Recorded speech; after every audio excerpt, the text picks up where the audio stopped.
What's up, everybody? Welcome. This is Heads Up Play episode 14. We are back better than ever. We've been on Christmas break. We hope you've had a great Christmas. Back again. Hopefully you're about to hop into the new year with a new podcast, Heads Up Play. We are about to have some fun on today's episode. We got a lot we got to talk about. We've missed a lot we've got to talk about because, we've been on holidays. There's a lot of stuff going on. Sweaty Boy, tell them what's going on the next couple of days. Well, first off, to your point, it feels like we've been gone forever. I mean, it's been 2 weeks, a little over 2 weeks, if not, since we last recorded. And we've had a ton going on outside of the podcast world. We've had work. As everybody can see, I'm back in my humble abode. I'm back away from Michigan, back home in Florida for who knows how long. But I will be up Mr. Cowboy's way here in a couple days for his wedding. Woo! His wedding, he's putting it on. He's going to be taken here soon. Sorry, ladies. Sorry to all the female listeners of Heads Up Play. And I'm just... So, I've had a good, pretty good week. We didn't really record, prior to Christmas because everything going on. Everybody was traveling. Yep. I'm also getting married, so I was traveling, doing a bunch of venue tours and stuff. It's crazy times, but we are recording the day after Christmas. Cowboy, how was your holiday this year? My holidays were good, man. Traveled a little bit, went to Gulf Shores, visited my parents, and then came back here. It was good, man. It was good. Santa did me good. What about you, man? Same. We got a little bit too much stuff, I would say. Not too much stuff, but things that were just too big, right? We both drive like kind of mid-size sedans. Like they're not very big. They don't have much room in them. I drive a Honda Civic. My fiance drives a Toyota Corolla. We were riding in the Corolla, and we were gifted like big items. And with a suitcase, we weren't able to take everything back. So we're going to have to make some sort of arrangement while we're in Dothan to go meet her mom in Troy or something to go pick up some stuff. So that's how ours went. But overall, it was good. We have decided on where we are going to have our wedding, so that is great. Nice. A good holiday. Oh, nice. Ready to get into some football because we've had some bowl games here recently, but man, it's been the little, just the little kickers, ones that you just put on in the background, the bowls that, they can't fill up the stadium. It's been fun to watch, just having some football, but man, I'm ready for the real stuff. The real stuff, and it usually starts this weekend coming up. This is when it starts. I mean, you got a good one, really, kind of kicking it off tonight with Kansas UNLV. That'll be a good. Hopefully, it's a good one. I feel like bowl season. Don't get me wrong, I love bowl season, but I feel like it's not as good as it used to be with the transfer portal. That players opting out. I feel like you don't see the same team. No, one and. Tell me if I'm wrong, but I feel like even, and I say even, but 10 years ago, right? Like when you look at a bowl game, I'd say prior to the playoff, I feel like the playoffs is what really caused this. Back when it was the BCS and prior, the bowl games did seem to mean so much more, right? Like even the little small bowls, they were filling up the stands. Right, you turn on the New Orleans Bowl or something, and there's nobody there. Well, I feel half like the kids aren't playing. I feel like they set themselves up for failure because they put them in these massive arenas and stadiums, and I mean, let's be honest, these people ain't going to show up for Jacksonville State versus Louisiana. I mean, no. I feel like they're shooting themselves in the foot. I mean, but kind of like, I said, with the transfer portal, I feel like one of the earlier bowl games that was going to be fun to watch was Duke and Troy. But, you had Duke's quarterback enter the portal. You had both Duke and Troy as head coach. I feel like that game was so hyped up, and then it just fell flat. It really turned into nothing. It was a pretty good game. But, yeah, I mean, a game that would have had probably pretty good viewership, probably the best bowl so far, really was nothing. You didn't have Riley Leonard. Both coaches were out of there. A ton of other opt-outs, and it's in Birmingham. What's really special about the Birmingham Bowl? I really don't know. So yeah, but we are getting into some of the really, really good It ones. I'm really excited. Thursday night, Arizona, and who is Arizona playing Thursday? they are Arizona playing and Oklahoma. Oklahoma. Oklahoma. That's going to be a good game. You Going got to have some us that a start. Shrimp Bowl. You got them. You got some good ones starting tomorrow night. I mean, tomorrow you got North Carolina, West Virginia, Louisville, USC, Texas A&M, Oklahoma State. I mean, yeah, these games ain't as good. I mean, that Arizona Oklahoma games will be great, but these games they're Power Five. This is when bowl season gets fun. You know, when you got the Power Five teams Yeah, getting yeah. rolled in. That's when it gets fun. As much as I love watching South Alabama and Eastern Michigan, it really ain't like Well, Texas A&M and you Oklahoma said it. State. You said it. Let's get into the South Alabama Eastern Michigan game. You know, we're South Alabama fans. We went to South Alabama fan. We've been to the games plenty of times. Anything sports wise, South Alabama, I assure you, me and Sam have been to those games. Even John. John's not on with us. He's still studying for his test. He will be back shortly. But I promise you, all three of us, we have been to almost every South Alabama sporting event you can imagine. And it was good to see South get their first bowl win, but that's not what grabbed the headline. Oh, oh boy, was that not the headline? The headline, you know, they're doing the South alma mater. It's great. They're singing the school song, and then, bam, from behind. Oh boy, that boy, he clocked him. But I'm gonna tell you, man, I need a teammate like 26. 26 on South Alabama.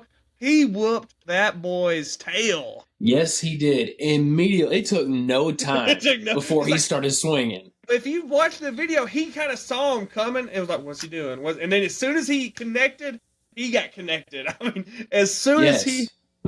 he was watching the whole time. So I turned that game on. As you mentioned, we're both South Alabama alums. We've been to every sporting event you can think of, from a big college football game down to a soccer game. You know, like that's where we went to school. We like Yeah, watching it. So it was special watching South in a bowl game. We don't really get to go to them very much. We never won a bowl game up to this point. So, and of course, they get what's weird about it. They got their bowl game at Hancock Whitney Stadium, in which Mobile. is Yeah, their home stadium. So automatically, it was in favor of South Alabama the against whole Eastern Michigan. time you mentioned it earlier, and I didn't know he was talking about it until I started watching the game. In the middle of the field, where it's the 68 Ventures Bowl, they didn't try to cover up that South Alabama No, for no. nothing. For I've noticed nothing. that. I've noticed that on a few of these bowl games that are played in college stadiums, like the one that's going on right now. I don't know if you're watching it. It's the I know First it's right. Responders Bowl. It's Yeah, at SMU Stadium, and you can see the SMU Mustang kind of back there. And I think it's because of those turf fields where the logos and the writing is just actually the turf, right? It's not painted in there, so it's yeah. really hard to paint over. So yeah, that's always a thing. But and it was weird.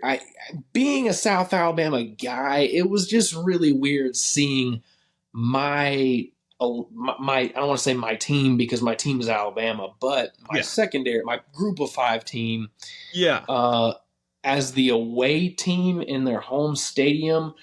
Like, that's just weird, and I feel like that really fired South Alabama up. And man, they handled business against Eastern Michigan like crazy. I think I saw it was the seventh biggest bowl victory of all time, no matter what. It was rough. It was It was after getting embarrassed last year in the New Orleans Carrier Bowl against Western Kentucky.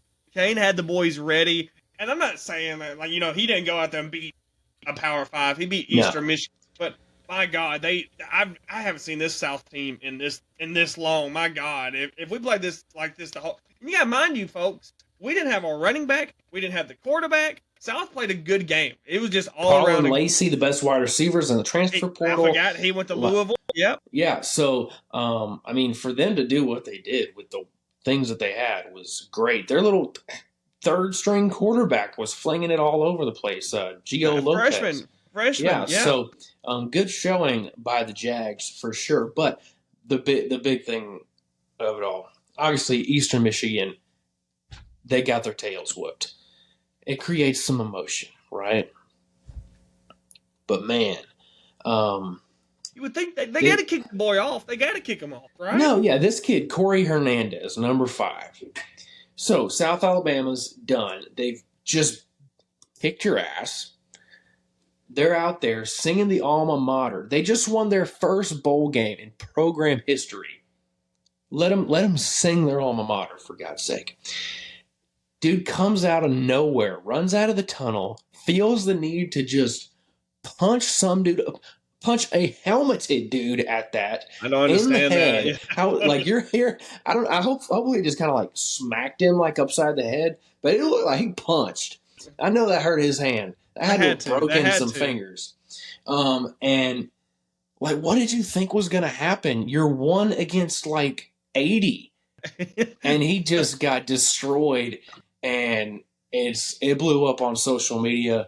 Finally, a good look for South Alabama. I'm about to say, down moments. I'm about to say, I'm just glad something good happened to us. But you know, you're right. I mean, that game, and you know, I've seen the university come out and say, well, we don't agree with what he did. Well, then kick him off. I mean, it gets to the point. I'm not trying to sound like a boomer. That what he did is technically it could be like arrest. It could be an assault. No, yeah, that could be considered assault 100%. Now they're not going to press charges because now they look good for kicking his ass. Yeah. But and it's embarrassing for Eastern Michigan. But I mean, I've also seen this happened a couple years back with Eastern Michigan. That their head coach, Chris Creighton, I think is his name. He's had some struggles with chippiness with his team. It's lack of discipline. So, and that's up there in Michigan. I've seen on Reddit some of the Michigan guys saying this is the reason why he can't get a Power 5 job because he's done good things at a bad program like Eastern Michigan. Yeah. But, you know, you got to have a disciplined team, and he sure did not. But that is not the only game that we have seen thus far to this point. Another butt whooping out of nowhere. USF, the South Florida Bulls, go win their first bowl game, go to their first bowl game in years. They had only won a whopping like 3 or 4 FBS games in the past 3 years. No, they only won 3 or 4 games in total over their past few years. Their only guaranteed win was like the FCS opponent that they usually play. Their one FBS win within the past 3 years was against like UConn. So for them to go 6-6 or whatever it was, 7-5, and make a bowl game and go and destroy Syracuse. And I know they fired Dino Babers. You know, they're missing some guys. But, I mean, 45-0. Like, God. It's just a thing. Alabama beat this team with a lacrosse player at quarterback. Yeah. That is – I mean, it definitely makes Alabama's game against them look that much – not that bad, you know. Apparently, they had beaten Temple per note from my USF graduate fiance. Temple, not UConn. The bowl games, they've been fun. They've been fun. They have been fun. They've been fun to watch to this point. Had some interesting ones. Georgia Tech beat UCF.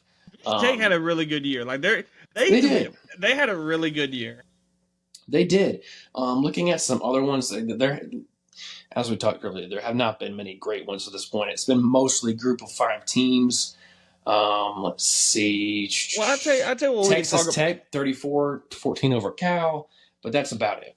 I tell you what we can talk about next, and I'm looking at it right now. Let's talk about how Ole Miss has easily won the transfer portal. But before I see one more game on here that I did want to talk about. What game?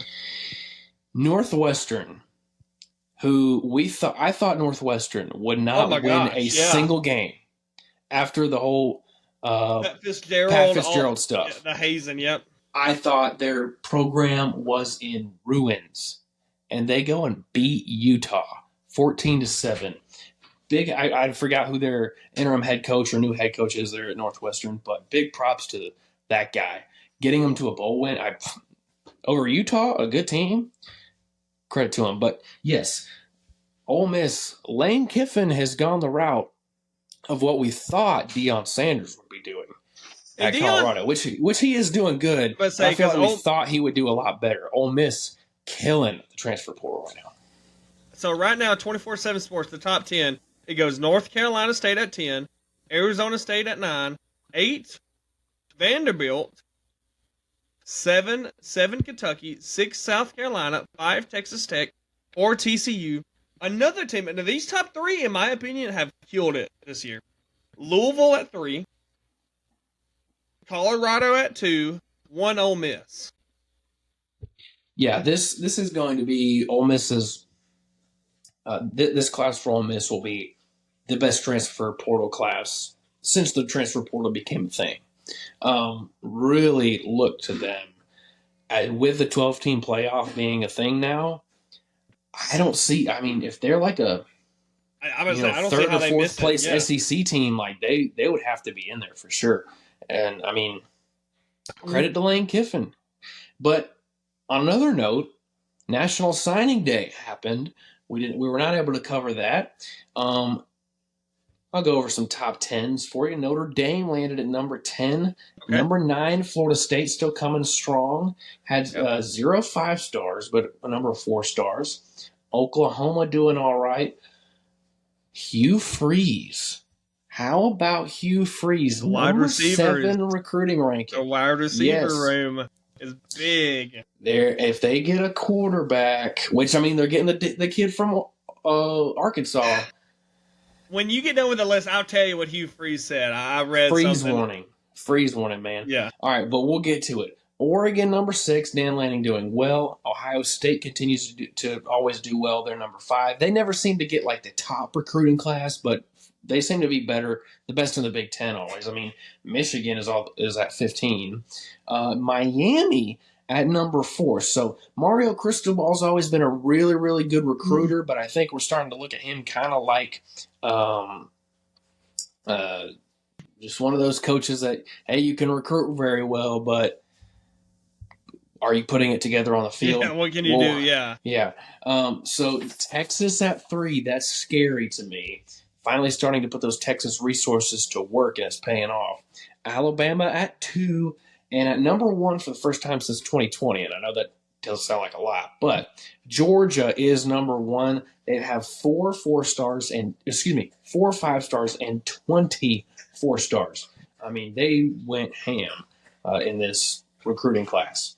But to your point about Auburn, I mean, for Hugh Freeze to come out of the woodwork with the season that he had and to have the number 7 class with that wide receiver room, stealing a couple guys from Bama, man. And not only did he finish 7 in the class, but if you notice, most of his recruits came from the state of Alabama. So he's winning the state right now. It's looking, and I'm not trying to say he's the next Nick Saban. I'm telling you, it's looking like when Saban first came to Bama. No, I agree. I mean, as an Alabama fan, Ryan Williams, who is the best wide receiver, many consider him the best wide receiver in the state of Alabama since Julio Jones. He's committed. He's a hard commit to Alabama right now, but many of us, myself, I wanted him to go ahead and sign the other day. He's waiting it out till February. He's going to play the games. I'm a little nervous now. He was at the Auburn basketball game with Perry Thompson from Foley when Bronny James and all them came. He was in there and they started chanting, "We want Ryan." But I'm gonna tell you though, this is gonna be a make or break year for Hugh Freeze. Let me tell you why. Did you see the statement he had about Peyton Thorne? I did not. He is riding with Peyton Thorne. He does not want to get a quarterback in the transfer portal. That is huge. This is a defying year for him. I don't like that. I don't like that at all. I mean, I love it as a Bama fan. Love it. Yeah, love it. I do like that he's trying to show he's loyal to his guys who can still stick around. I didn't even know if Peyton Thorne had another year. I knew he was a graduate. I thought he was too, but I mean, if I'm Hugh Freeze, the 2 quarterbacks I'm looking at just enter the portal is Malachi Nelson from USC.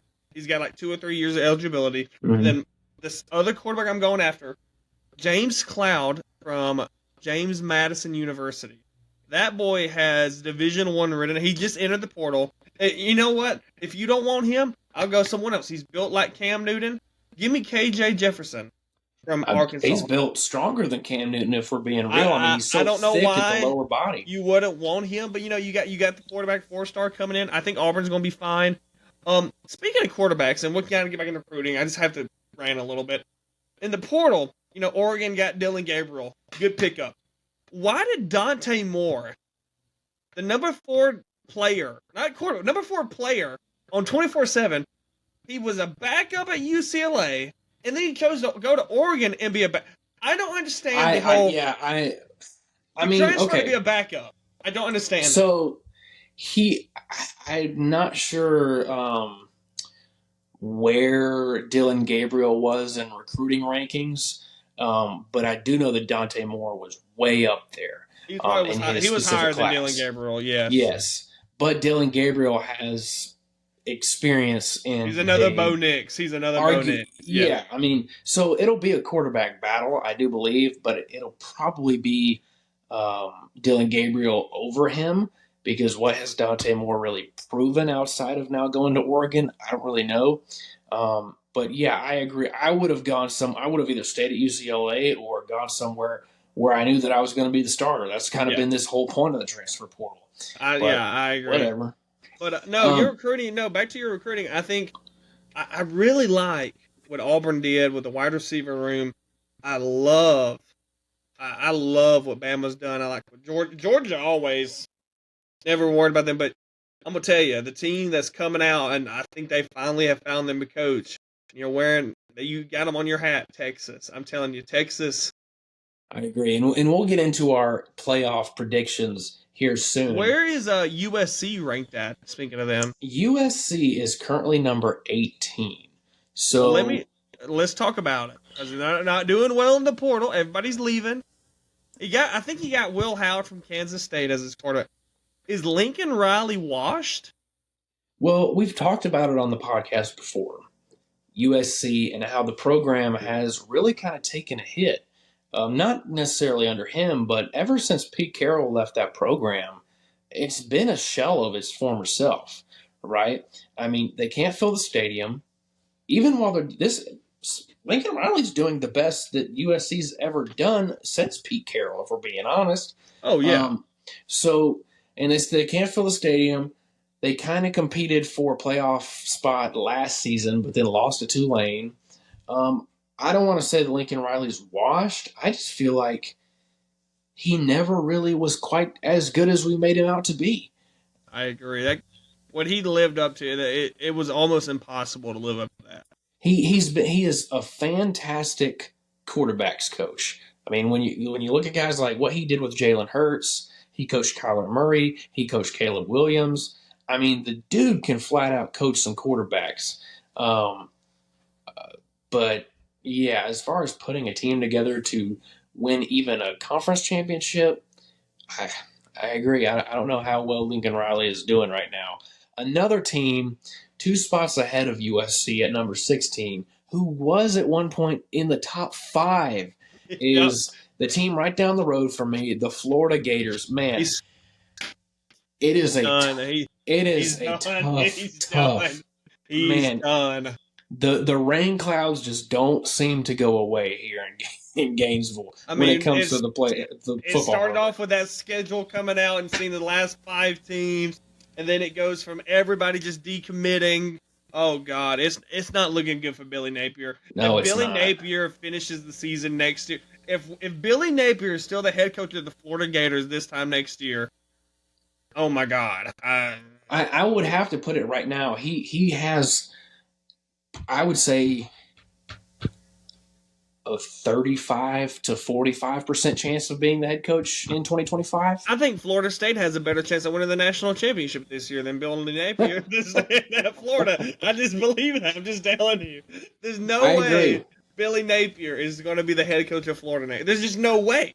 Well, and we've talked about it so many times. They shot themselves in the foot so hard when they fired Dan Mullen after one bad season. And I don't know if you've seen on Twitter, Dan Mullen's been throwing some punches to the Florida Gators recently. Oh, yeah. Someone posted kind of, a list of how both Billy Napier and Dan Mullen did in recruiting so far in each of their years. And Dan Mullen's average recruiting ranking was like 11 or 12 or something like that. And Billy Napier's averaging, I think he's like number 15 or something like that. And Billy Napier is supposed to be like the recruiting guy. He was like super good at recruiting at Alabama. That's why he did so good at ULL. And here he is at Florida doing a worse job recruiting and a worse job coaching than Dan Mullen. And, man, he does hang on to DJ Lagway, the many considered to be the number one quarterback in the country, or number 2 behind Raiola, or 3 behind Sayin at Alabama. But, yeah, you got to look at it tough. like this. In the state of Florida, they finished third. Yeah. They finished third. I mean, you had Miami top you. You had Florida State. How can you convince me if I'm a recruit, you come to my parents' house and you try to convince me telling me that you're the best school in the state? You're not. You're not even the second best. No, but you have the best facilities. And that's another point that Mullen posted. He said, imagine if I had the facilities that they have now, how much better I maybe would have done in recruiting. Who knows? But you have the best facilities. You're in a football town. Tallahassee, maybe, I guess, is a football town. Like, it's really pretty half and half in the state of Florida with the amount of fans, Florida State and FSU. But Florida definitely has better facilities than FSU. I'm gonna tell you an unpopular opinion. With Texas and Oklahoma joining the SEC, I don't think you'll ever see the Florida Gators in the SEC championship again. Here's the thing. I think Florida is one of those programs. It's a sleeping giant program. Just like Georgia. Georgia was always a sleeping giant program.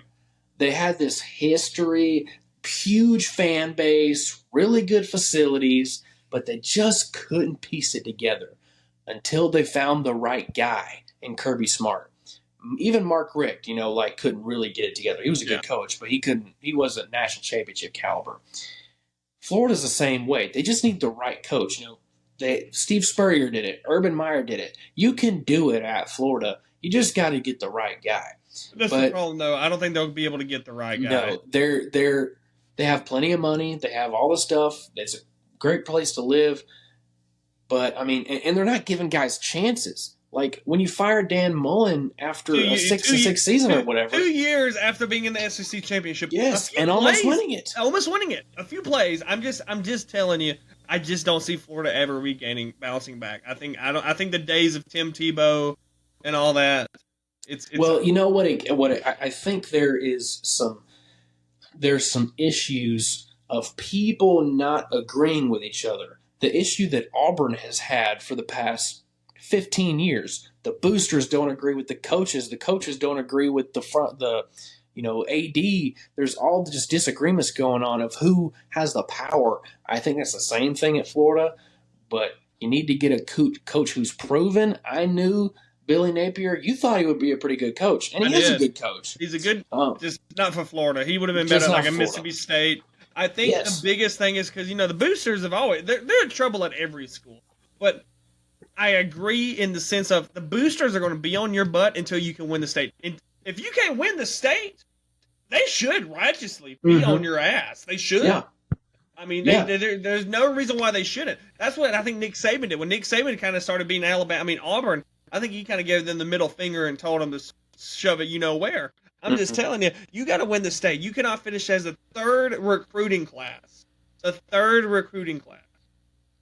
And really, with I think USF is not too far behind them. I mean, they're in the top 50. So let's see right here. All right, so I'm gonna go through.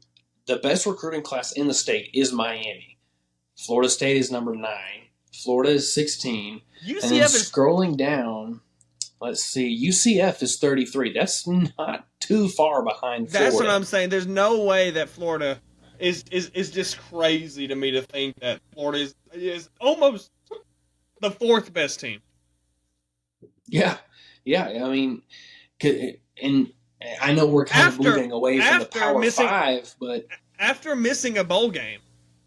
Yeah, it is tough times here, man. I really do think after this recruiting fiasco, that was what was going to save him was that top 5 class. But after going down now 9 spots, his seat is red hot right now. If he He might finishes, be fired in the middle of the season if he needs to win out early in the season because he ain't winning a single game most likely at the end of the season next year. no, That schedule. I'm pulling up and I'll tell you, they just lost their best player on the offense with Travis Etienne. Travion Henderson, Travis Etienne, yeah, going. And we could talk about that. That's a little bit of a that's kind of whack to me. Be loyal a little bit. I get it. You're in the transfer portal, but like you did good things for that program. You're the best player on the team. Basically, you're going to go to their biggest rival. Come on, man. Now you're going to be that Florida Georgia game. He's going to get hit hard. Well, I'm gonna tell you, I got Florida scheduled right. They ain't gonna do it, but I wouldn't be shocked. They play Miami the first game. If he loses to Miami, it might happen. So they play Miami. They play Samford. They'll be 1-1. I don't think they'll beat Miami. I'm gonna be honest. 1-1. They play Texas A&M at home. So 2-1. I'll give them that. At Mississippi State, I'll give them 3-1. They play UCF. By God, you better hope that might be a good game. If we're being real, I mean, Gus Malzahn pulling some crazy stuff out of his hat. You play at Tennessee, you play Kentucky, and here we go. You play Georgia, at Texas, LSU, Ole Miss, at Florida State. That loses 5 straight games. And that's not even counting Tennessee, at Mississippi State, and then playing Miami at home, UCF at home, and Kentucky, and Texas A&M at home. There's only guaranteed win I see is Samford. That's the only guaranteed win I see. I agree. I think, if he's go over those first 6 games again real quick. All right. So you got Miami at home, not playing Miami in Gainesville. Mm-hmm. Samford at Gainesville. Mm-hmm. Texas A&M at Gainesville. You play at Starkville. Play UCF at Gainesville. You play in Knoxville, and then you play Kentucky in Gainesville. If he is not at least, there's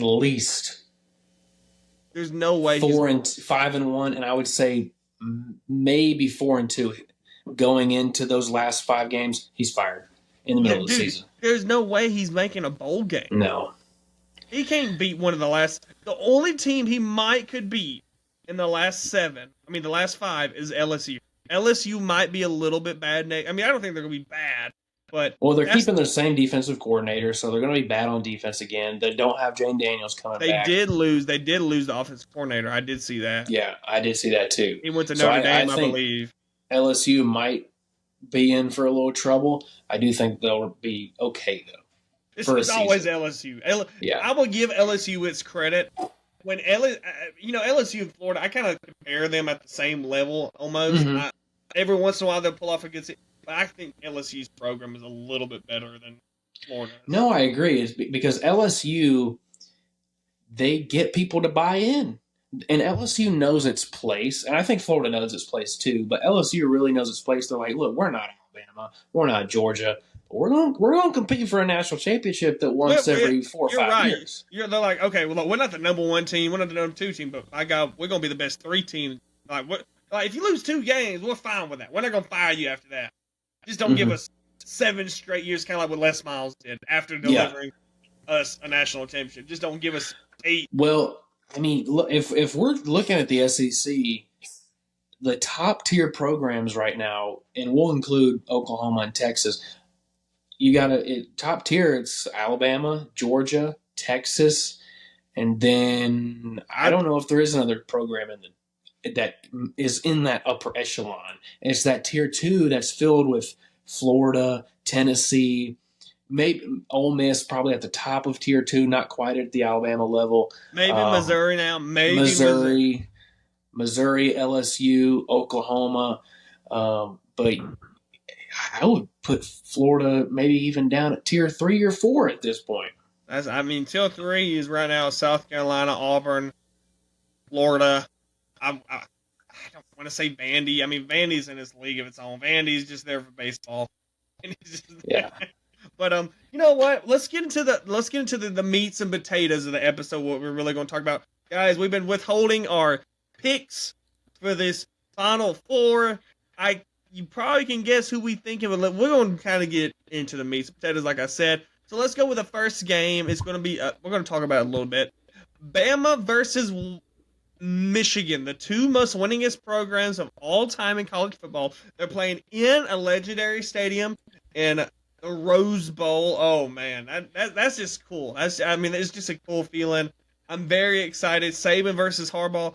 What could be Harbaugh's last Michigan game? Which I think it is.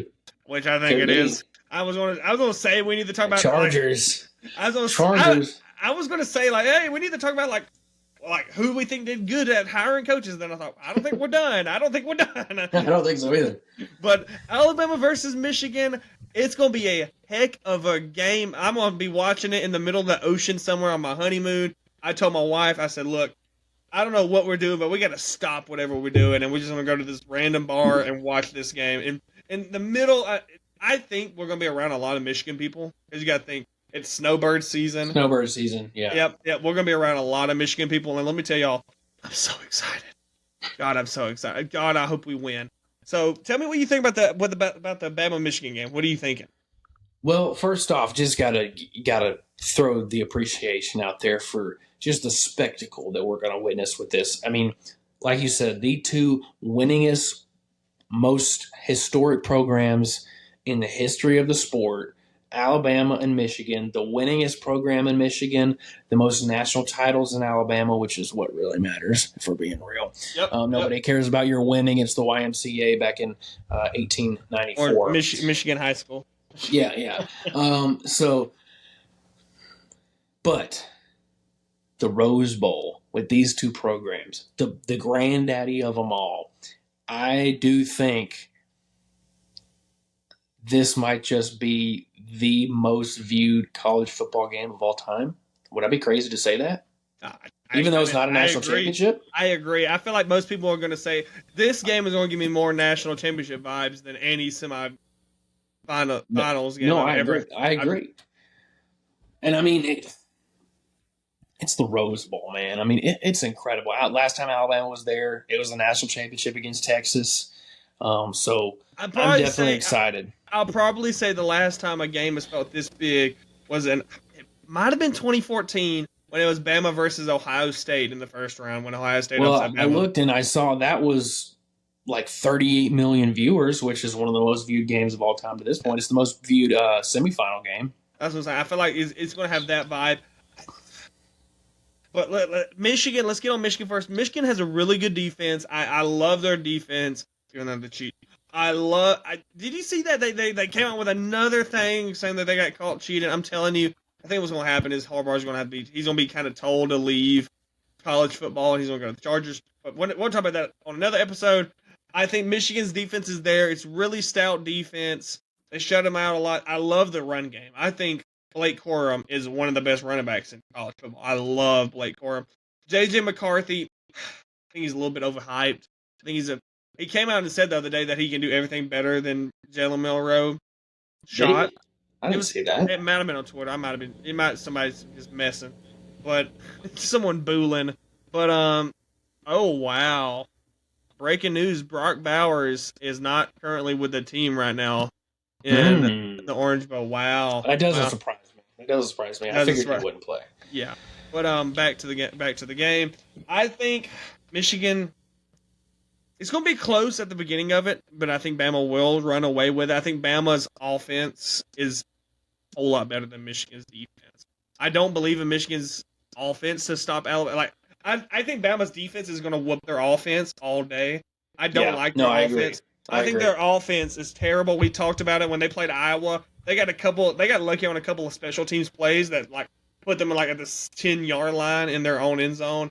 I don't like Michigan's offense at all against our defense. I think our offense and their defense, it will be a good game. Give me Alabama 35-14. So pretty convincing win. I think it's going to be a convincing win. Vegas has Michigan, and let me tell you why. Vegas has Michigan as 2-point favorite.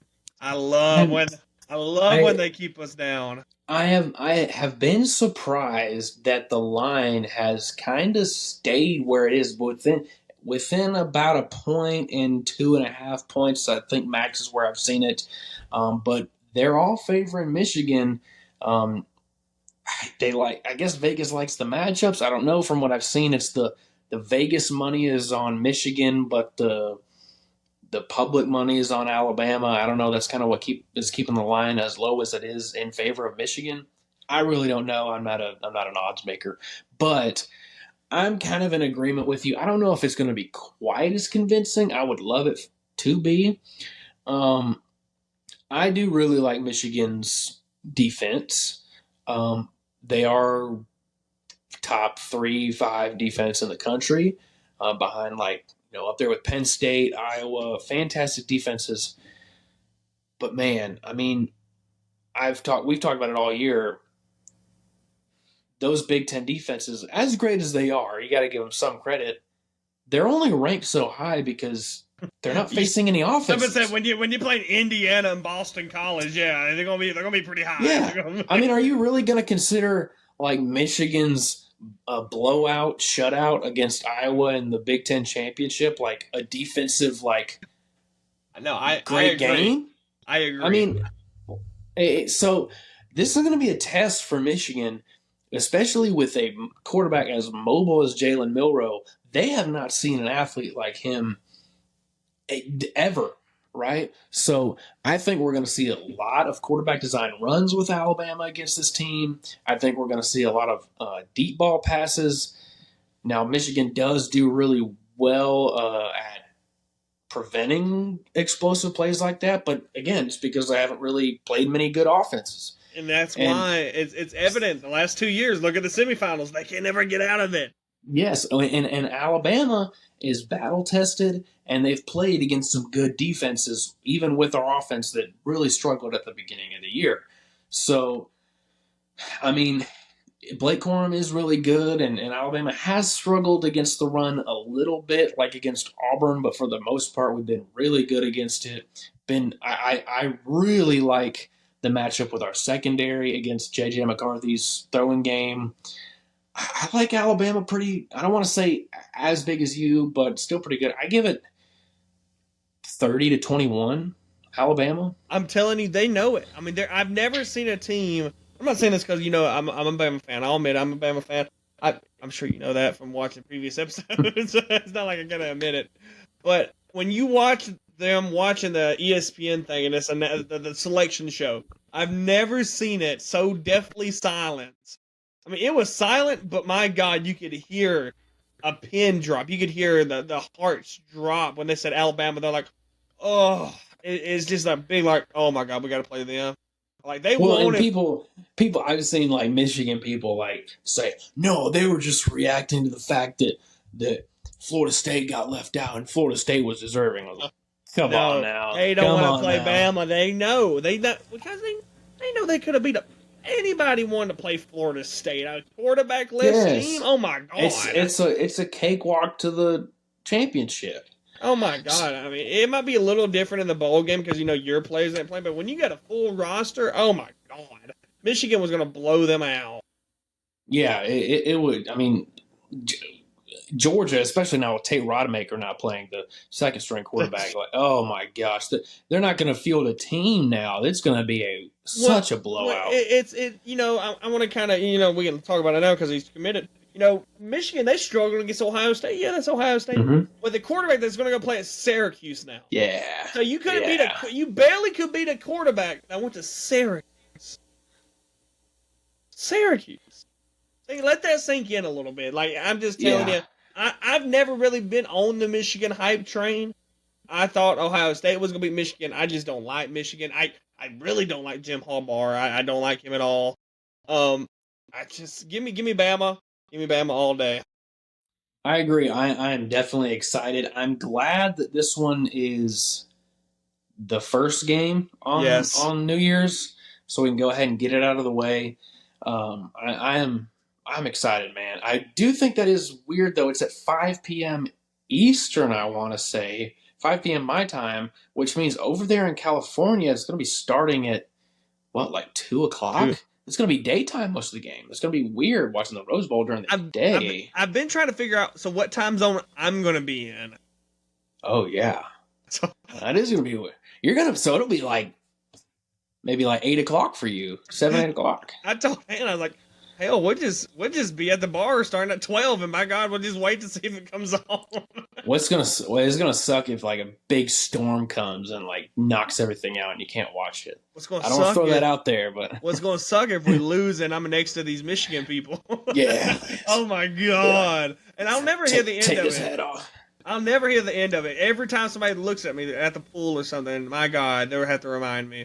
And if Florida State beats Georgia, I might just turn my national. I might just turn my Twitter championships. off. All right, so let's go to the second game. Let's go to the second game. Texas versus Washington.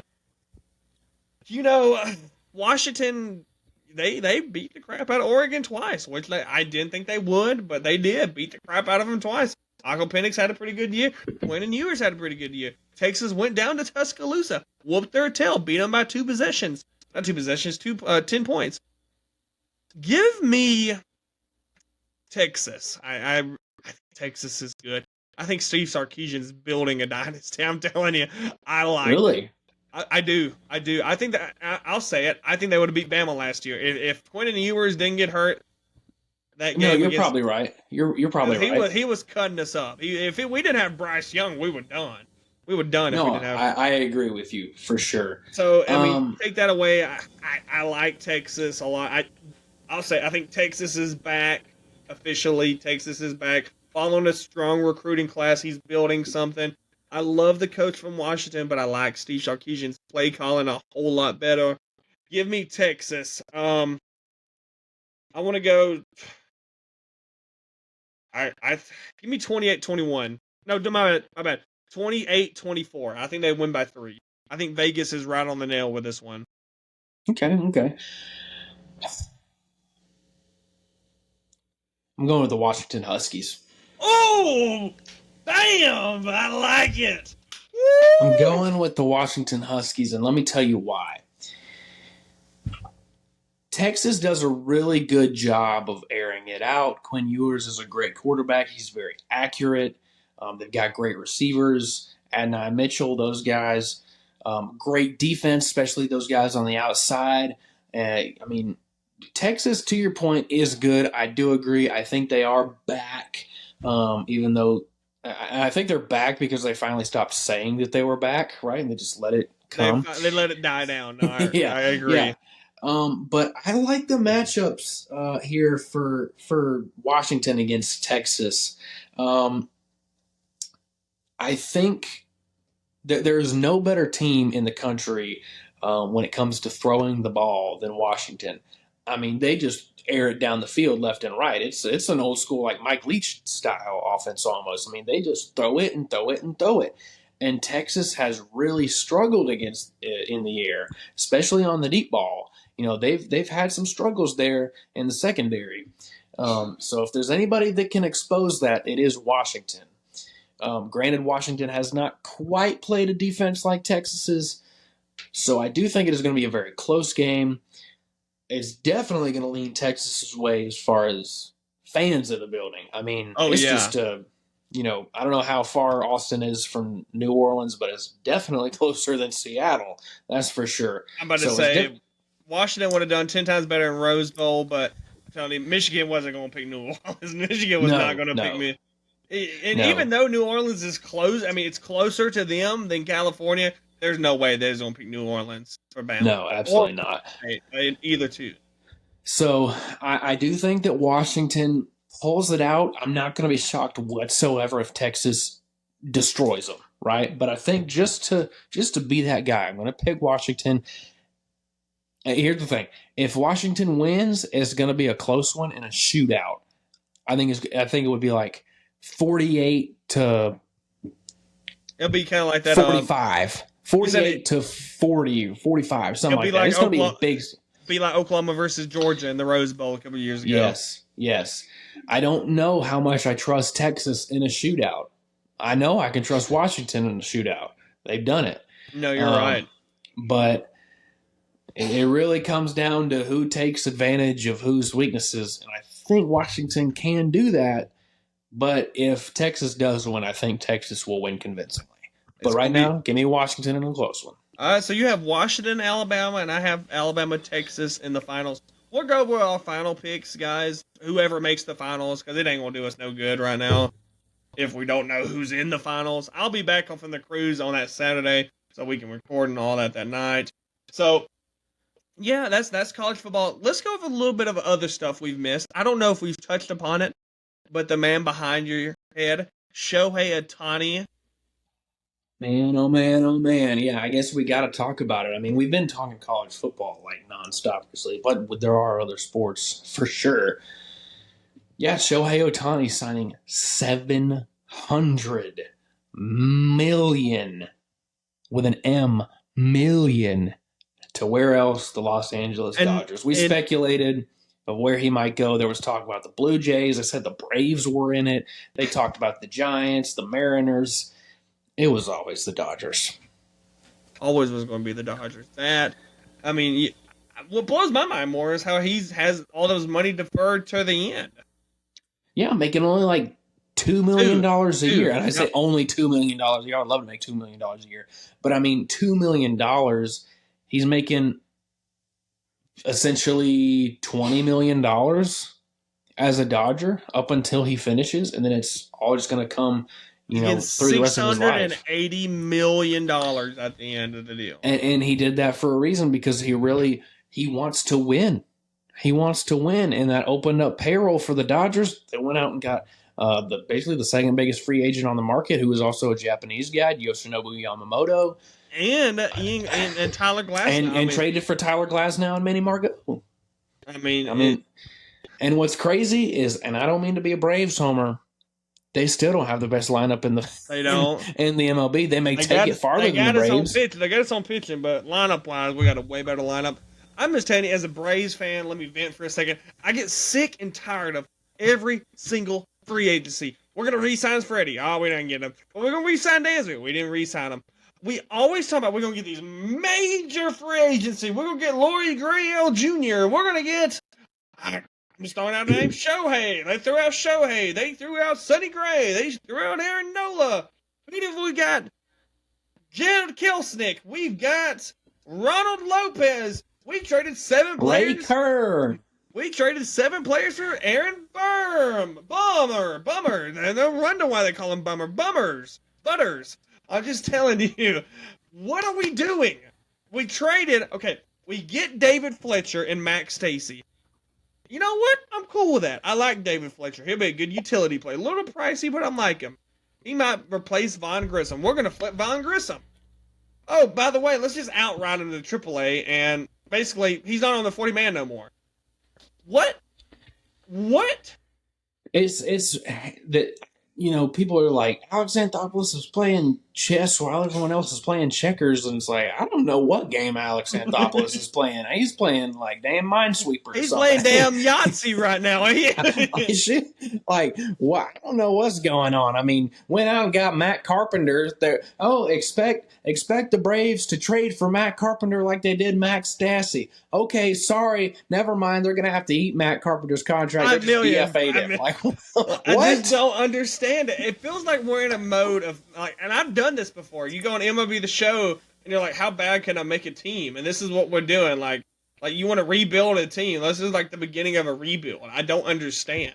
Yeah, I get this whole, we're trying to, are we that cheap? We have money. The Braves have money.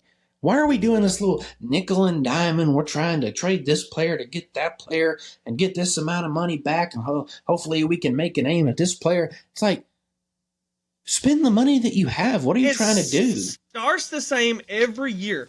Right off the bat, we signed some relief pitcher to a lot of money. Always a relief. Last year, we got Joe Jimenez. This year, we got Ronaldo Lopez. In the past, we got Will Smith. We got Kenley Jansen.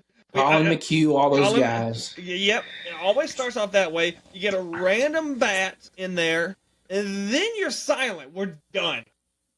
You get rumors. Oh, we're gonna get Clayton Kershaw. No, we ain't. We ain't gonna get nobody. I tell you and John, John was like, we're gonna get How many times have I told? We're not gonna get nobody. We're not gonna get nobody. We'll get a Wade Miley.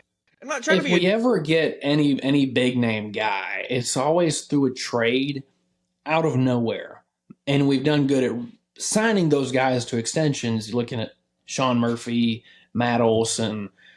But I mean, I can't remember the last time we got a big name free agent. Maybe Josh Donaldson, but that was 1 year. That was 1 year, 20. I mean, you want to talk about spending money? We have practically gave Charlie Morton 4 years, $75 million. Pretty much.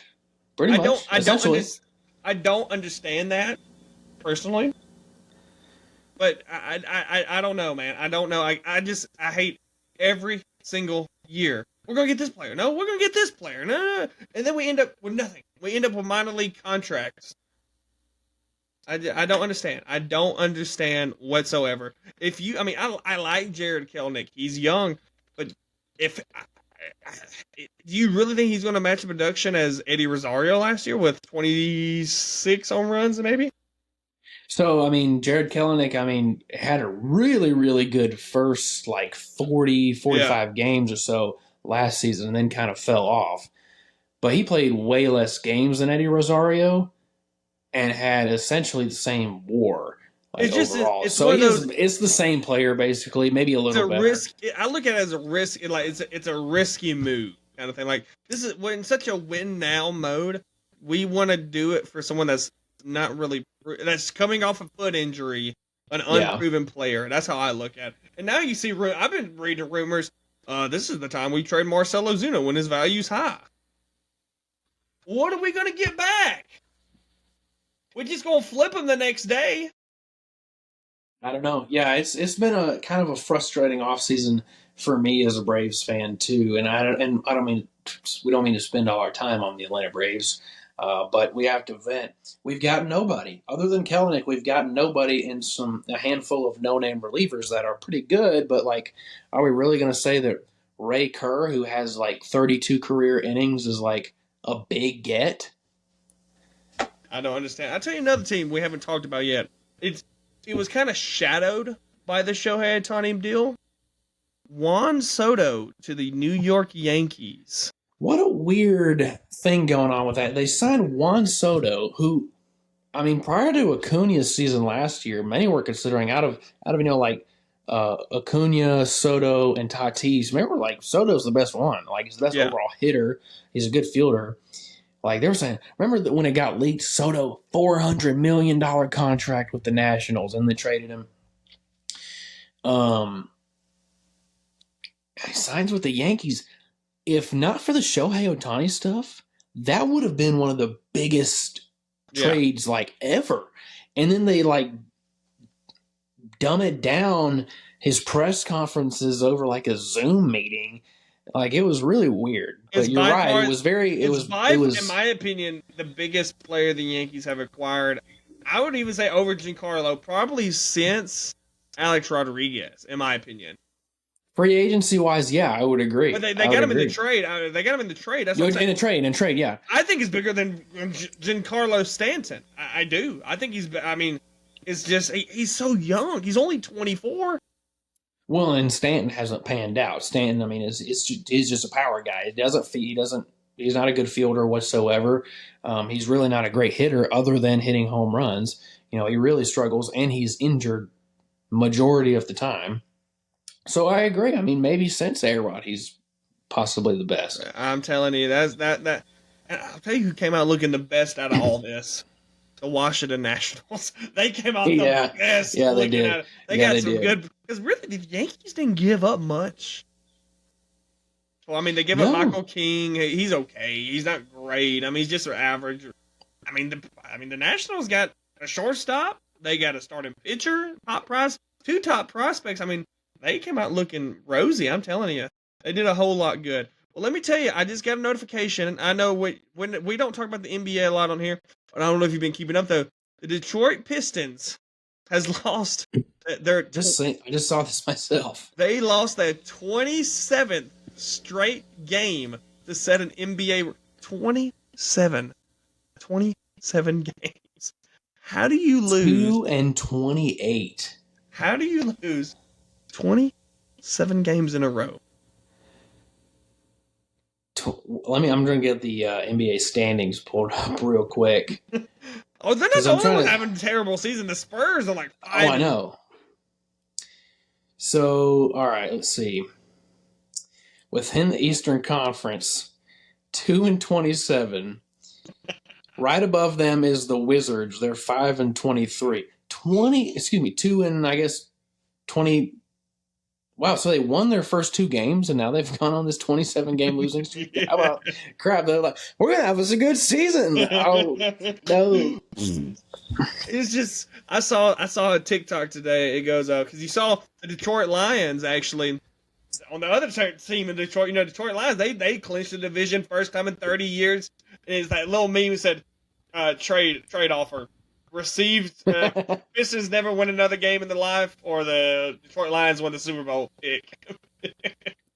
You ever seen the movie Moneyball? Yes. So in the montage in Moneyball, when they're going through the winning streak, they're going through those old like TV game footage, right?